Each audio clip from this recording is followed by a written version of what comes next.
Hello students, welcome back to my channel economics time.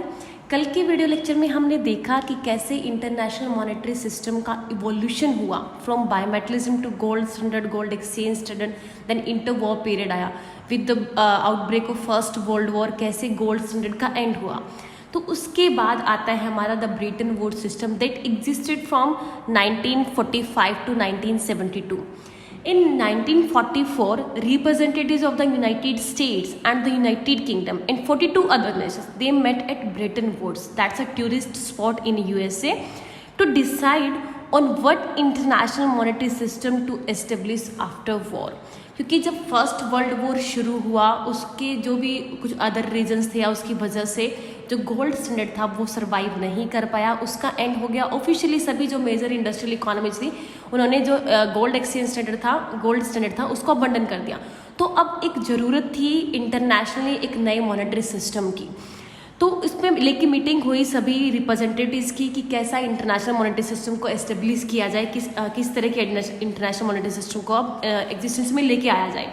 तो the system devised at Bretton Woods called for the establishment of the IMF, international monetary fund, for the purpose of overseeing that nations followed a set of agreed upon rules of conduct in international trade and finance.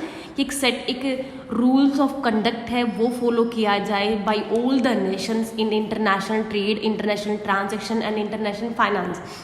And second one is providing borrowing facilities for nations in temporary BOP difficulties. अगर member Nations है या Nations जो भी Nations हैं, अगर उनको BOP में कोई प्रॉब्लम्स आती हैं, BOP डेफिसिट होता है, सरप्लस होता है, तो इन केस तो उसको बोरोइंग फैसिलिटीज़ प्रोवाइड की जाए, जो भी उनके टेम्परेरी शॉर्ट टर्म जो भी फ्लक्चुएशंस होते हैं BOP में उनको स्मूथ आउट करने के लिए। तो इन दो पर्पज़ के लिए IMF को एस्टेब्लिश करने की डिमांड हुई in the meeting. So Bretton Woods system was a gold exchange standard. How? क्योंकि इसमें क्या था, the US was to maintain the price of gold fixed at $35 per ounce. इसमें जो मेन करेंसी थी, यानी जो मेन लीडर अब उभर के आ रहा था after the collapse of gold standard US, तो उसकी करेंसी को, डॉलर को as an international currency define किया गया. तो अब US को मेंटेन कर रहा था the price of gold fixed at $35 per ounce. $1 is equal to $35 is equal to 1 ounce of gold, and he should be ready to exchange on demand dollars for gold at that price. और इस price के ऊपर वो जितना amount अगर उसके पास आता है फॉर एक्सचेंज करने के लिए, तो यानी वो डॉलर को ऑन डिमांड डॉलर को गोल्ड पे उस प्राइस के ऊपर वो एक्सचेंज करने के लिए उसको रेडी होना पड़ेगा. सेम टाइम पे other nations were to fix the price of their currency in terms of dollar and intervene in the foreign exchange market to keep the exchange rate from moving by more than 1% above on below the par value.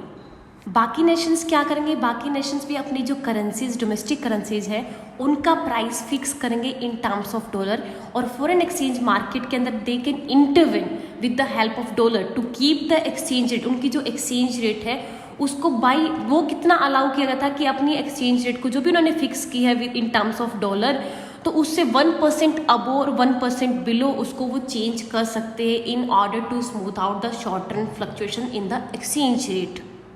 Specifically क्या होगा कि अगर एक किसी भी country की currency अगर depreciate हो रही है मोर देन 1%, तो उसको डेप्रिशिएशन से प्रिवेंट करने के लिए उस कंट्री को अपनी खुद की करेंसी को खरीदना होगा bye drawing it's dollar reserves. And on the other hand अगर उसकी करेंसी में एप्रिशिएशन आ रहा है, तो अगर 1% से ज़्यादा एप्रिशिएट हो रही है, तो उसको प्रिवेंट करने के लिए उसको डॉलर परचेज करने होंगे by the help of its own currency. Obviously तो जो डॉलर है वो as an international reserve currency भी यूज़ हो रहा था, और second as an intervention currency भी यूज़ हो रहा था. यानी जो भी अदर नेशंस है वो डॉलर को यूज़ कर रहे थे फॉरेन एक्सचेंज मार्केट में इंटरवेंशन करने के लिए, यानी जो भी उनके एक्सचेंज रेट में फ्लक्चुएशंस आ रहे थे शॉर्ट टर्म के लिए, तो उसको स्टेबलाइज करने के लिए वो डॉलर को परचेज एंड सेल कर सकते थे.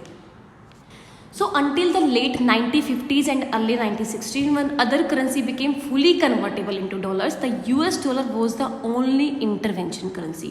So that the new system was practically a gold dollar standard. Nations were to finance their temporary BOP deficits out of their international reserves, that was dollar, and by borrowing from the IMF, कि अगर short run के लिए अगर BOP में deficit आता है तो nations were allowed to finance their BOP deficit out of their international reserves, dollar से ही वो उसको स्मूथ आउट कर सकता था या फिर IMF से बोरो करके, only in case of fundamental disequilibrium, जो कि क्लियरली कहीं पर डिफाइन नहीं था फंडामेंटल डिसइक्विलिब्रियम को, लेकिन ब्रॉडली उसको रेफर किया गया था कि अगर लार्ज अमाउंट में या कोई परसिस्टेंट BOP डेफिसिट या सरप्लस आता है तो in that case only a nation was allowed to change the per value of its currency only after the approval of the fund. जो exchange rate changes of less than 10% were हाउर allowed without the fund approval, लेकिन उससे ज़्यादा अगर वो change करते हैं अपनी exchange rate में जो कि पर वैल्यू जो कि फिक्स कर दी गई थी, उस केस अगर डिसइक्विलिब्रियम के केस में तो वो सिर्फ IMF के अप्रूवल के बाद ही होगा. Thus, the Bretton Woods system was in nature of an adjustable peg system. मतलब कि exchange rates were normally fixed but permitted to be adjusted infrequently under certain conditions, combining general exchange rate stability with some flexibility. अब आता है the US balance of payment deficits and the collapse of the Bretton Woods system. जो immediate cause था Bretton Wood system के collapse होने का, that was only the US balance of payment deficit. The stabilization process under this system required reserve assist. Obviously हमने कहा था कि उसके जो भी नेशंस हैं उनके पास डॉलर का रिजर्व होना चाहिए. अगर इन केस में अगर कोई भी डिस्क्रिपेंसी क्रिएट होती है या इंस्टेबिलिटी आती है एक्सचेंज रेट में, तो वो डॉलर की हेल्प से उसको परचेज करके या सेल करके अपनी करेंसी से तो वो उनको स्मूथ आउट कर सकता है, just as it did under the gold system. Difference क्या था कि नेशंस इस गोल्ड स्टैंडर्ड में as a reserve only gold को रखा जाता था, लेकिन यहाँ पे nation kept their reserves not only in gold but also in dollars. An expansion in trade required an increase in international liquidity. Obviously अगर वर्ल्ड इकोनॉमी के अंदर या वर्ल्ड ट्रेड को एक्सपेंड करना है तो इंटरनेशनल लिक्विडिटी को बढ़ाना होगा, इसकी जरूरत थी, ये pre condition obviously. Since major part of the gold and dollars जो कि इंटरनेशनल रिजर्व का काम करते were in USA, so growth could come only from an outflow of gold and dollars from there. तो इंटरनेशनल ट्रेड में अगर growth होनी है, एक्सपेंशन करना है, तो वो तभी पॉसिबल था जब US से गोल्ड और डॉलर का स्टॉक के आउटफ्लो हो, यानी इंटरनेशनल लिक्विडिटी बढ़े, तभी एक्सपेंशन ट्रेड के अंदर पॉसिबल था. हुआ क्या कि 1945 टू 1949 इस केस में क्या था कि US was having a BOP surplus with Europe and he extended the Marshall Plan to European reconstruction after the war because Europe and Japan that wanted to increase imports in the process of recovery from the war damage. So with the European recovery तो US का जो BOP deficit है, BOP का जो BOP surplus था वो deficit में बदल गया, जिससे यूरोपियन नेशंस और जापान के पास जो इंटरनेशनल रिजर्व्स हैं उनके स्टॉक जमा हो गए, और ये पीरियड था डॉलर शॉर्टेज का. तो US ने अपने डेफिसिट और मोस्टली डॉलर में ही सेटल किए. तो US के पास गोल्ड स्टॉक दूसरे नेशन के बजाय जो डॉलर के स्टॉक से कम हो गया इस केस में, यानी जो बाकी नेशन से उनके पास डॉलर का स्टॉक ज़्यादा हो गया और US के पास डॉलर का स्टॉक कम हो गया. So in the early period, the supply of dollar outside the US came from the Marshall Plan, other American aid programs, contribution to the World Bank, multinational investment जो भी Europe में direct investment किए गए US के द्वारा, and the American defense expenditure, welfare expenditure. So the small deficit in the US BOP in the 1950 were generally welcomed, क्योंकि इससे क्या हो रहा था, इंटरनेशनल लिक्विडिटी इंक्रीज हो रही थी और इंटरनेशनल लिक्विडिटी को बढ़ाना जरूरी था अगर ट्रेड को एक्सपेंड करना था. तो स्टार्टिंग में जो छोटे छोटे डेफिसिट आए US की BOP में वो जनरली मतलब वो अच्छे थे इकोनॉमी जो वर्ल्ड इकोनॉमी के लिए. But this system collapse in 1971 as because of huge accumulation of dollars abroad, यानी अब डॉलर का अमाउंट स्टॉक है वो दूसरी कंट्रीज में एज कम्पेयर टू US बाकी नेशंस के पास ज़्यादा इकट्ठा हो गया. The US could neither exchange dollars for gold at the fix rate, ना US के पास इतने डॉलर्स थे कि वो अगर गोल्ड के जो भी उन्होंने डिसाइड किया था $35 पर आउंस, तो गोल्ड में एक्सचेंज कर पाए। Nor could it afford the conversion of dollar into gold if all the foreign dollar holdings were presented for such exchange, कि जितना भी डॉलर होल्डिंग्स दूसरी कंट्रीज के पास थी, तो अगर वो सेम टाइम पे अगर साथ आ जाए गोल्ड में कन्वर्ज कराने के लिए, तो वो भी गारंटी यूएस नहीं दे सकता था कि सभी डॉलर होल्डिंग्स की वो गोल्ड में कन्वर्ट कर पाए। दिस वॉज द रीज़न कि जो ब्रेटन वुड सिस्टम है वो कोलैप्स्ड हुआ, and it was growing BOP deficits of the US from the late 1950 that led to this situation. The US moved from a BOP surplus of $4 billion in 1947 to a deficit of over $29 billion in 1971. And the dollar shortage of the 1950s turned into the dollar glut of the 1916 and early 1970. Starting in the 1958, US का जो balance of payment deficit है वो sharply increase हुआ, and that was average over $3 billion per year.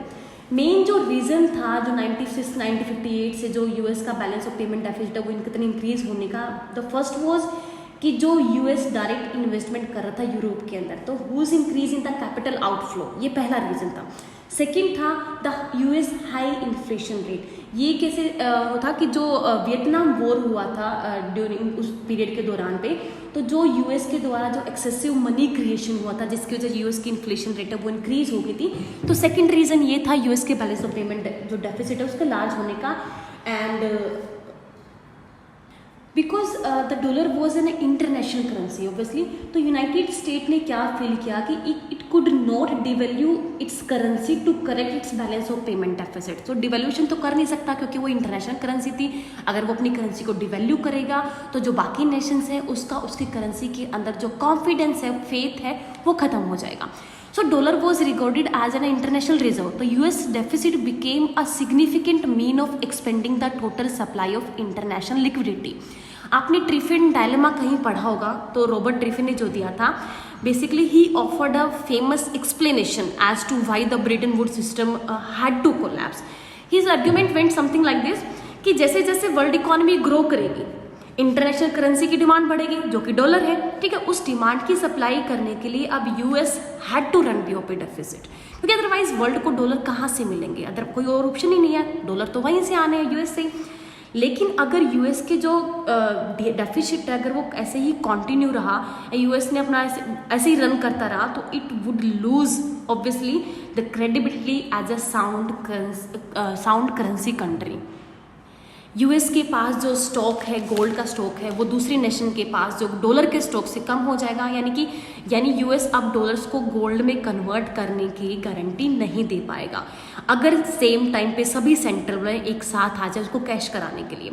And this क्योंकि to supply global liquidity, Triffin ने क्या कहा कि to supply global liquidity US must run deficit, but to maintain credibility US must not run deficit, and this was the fundamental Triffin dilemma. In the end, US ने क्या opt किया?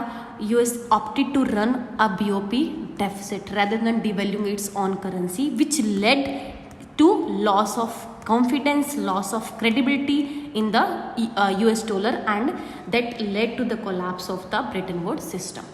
So the depletion of US gold reserves and the whose accumulation of liquidity liability held by the foreigners led to the crisis of confidence. And in 1971 क्या situation थी कि the central bank of the Germany alone had enough dollars to exhaust the entire gold stock of the US at $35 per ounce. अकेले central bank of Germany के पास इतने ही dollar का stock था कि वो पूरा यूएस का जो गोल्ड स्टॉक है, जो भी प्राइस फिक्स किया गया था $35 पर आउंस पे, उस पे पूरे गोल्ड स्टॉक को परचेज कर सकता था। So the eventual outcome was the collapse of the par value system, the collapse of the Bretton Wood system. The IMF पर value system was officially ended on August 15, 1947 when the then President Richard Nixon appeared on the television and announced to withdraw US commitment to buy and sell gold at $35 per ounce। उन्होंने क्या announce किया कि अब US जो भी इन्होंने commitment दी हुई थी इंटरनेशनल मार्केट के अंदर कि $35 पर आउंस ऑफ गोल्ड के ऊपर वो any amount of gold sell and buy कर सकता है, तो उस कमिटमेंट को वो विड्रॉ करता है ऑफिशियली। तब से जो हमारा ब्रेटन वुड सिस्टम है वो एंड हो गया। उसके बाद काफ़ी सारी कंट्रीज़ ने, एक ग्रुप ने ट्राई किया कि उसको दोबारा से एस्टेब्लिश किया जाए. The efforts of 10 major countries who met at the Smithsonian institution in Washington in December 1971 to save the Bretton Woods system but were not successful. वहाँ पे उन्होंने डिसाइड किया कि हम डॉलर को डिवैल्यू कर देते हैं, डेप्रिशिएट करते हैं, 10% तक डेप्रिशिएट कर देते हैं. लेकिन वो भी ज़्यादा उनका अटेम्प्ट नहीं चल पाया और फेल हो गए, सक्सेसफुल नहीं हुए उसको एस्टेब्लिश करने में सिस्टम को. In 1973, the dollar experienced a heavy selling pressure and the price of gold was raised from $38 per ounce to, जो कि 10% हमने कहा कि स्मिथसोनियन एग्रीमेंट के अंदर डेप्रिशिएट करने का कोशिश की गई थी, and to $42 per ounce. In March 1973, European and Japanese currencies were allowed to float, यानी अब वो गोल्ड के साथ या डॉलर के साथ वो फिक्स नहीं थी. They were allowed to float which completed the fall of the Bretton Woods system. अब नेक्स्ट आता है हमारा the flexible exchange rate regime which existed from 1973 to onwards. It still continues today. Since March 1973, the world has had a managed floating exchange rate system.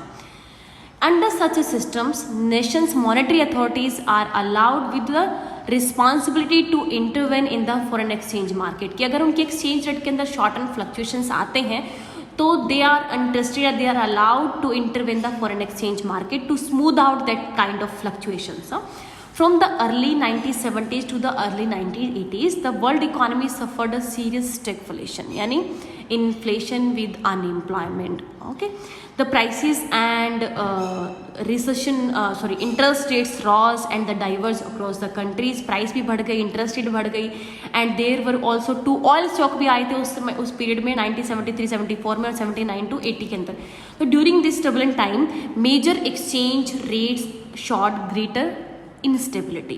Floating rates did not necessarily provide an automatic adjusting mechanism. जो हम सोच के चल रहे थे कि जो flexible exchange rate है या हम नेशंस को अलाउ करेंगे, उनकी करेंसीज को अलाउ किया जाएगा to float freely in the international market, तो जो फ्लॉटिंग रेट्स है they did not necessarily provide an automatic adjusting mechanism.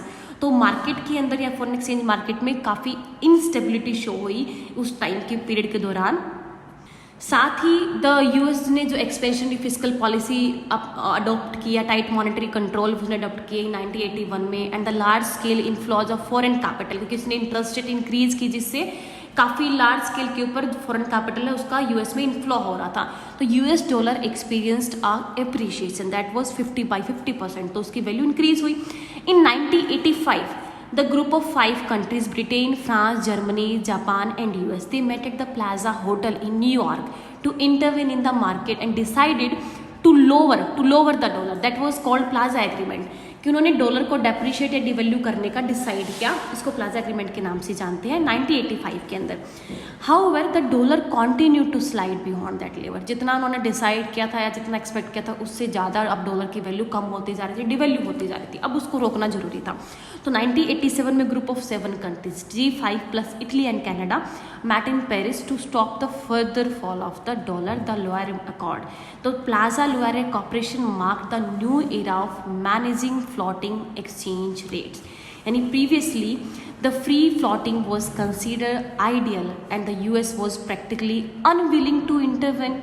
But after these meetings जो हुई प्लाजा होटल में या जो पेरिस में मीटिंग हुई, the major countries begin to cooperate a bit more and this regime still continues today. वहाँ पे क्या हुआ कि अब वहाँ जो इस इरा में रहते हैं पेरिस फॉरेन एक्सचेंज मार्केट में, जिसमें मैनेजिंग फ्लोटिंग एक्सचेंज रेट यहाँ पे एग्जिस्ट करती है. तो this was the international monetary system. तो इस पूरे लेक्चर में हमने देखा कि कैसे इंटरनेशनल मॉनेटरी सिस्टम का इवोल्यूशन हुआ, बायोमेटलिज्म से कैसे गोल्ड स्टैंडर्ड के ऊपर आए, फिर इंटर वॉर या जो first world war second world war हुआ उस दौरान कैसे हमारा गोल्ड स्टैंडर्ड का एंड हुआ, फिर ब्रेटन वुड्स सिस्टम एस्टेब्लिश किया गया, IMF को एस्टेब्लिश किया. तो क्या यूएस में जो डेफिसिट्स आए, जो भी रीजन्स हुए, जो भी वियतनाम वॉर हुआ या यूएस की इन्फ्लेशन रेट बढ़ी, जो भी डेफिसिट्स की वजह से कैसे ब्रेटन वुड्स सिस्टम का कैसे कोलैप्स हुआ और उसके बाद से कैसे फ्लेक्सिबल एक्सचेंज रेट रिजाइम में हम सर्वाइव कर रहे हैं. So thank you very much.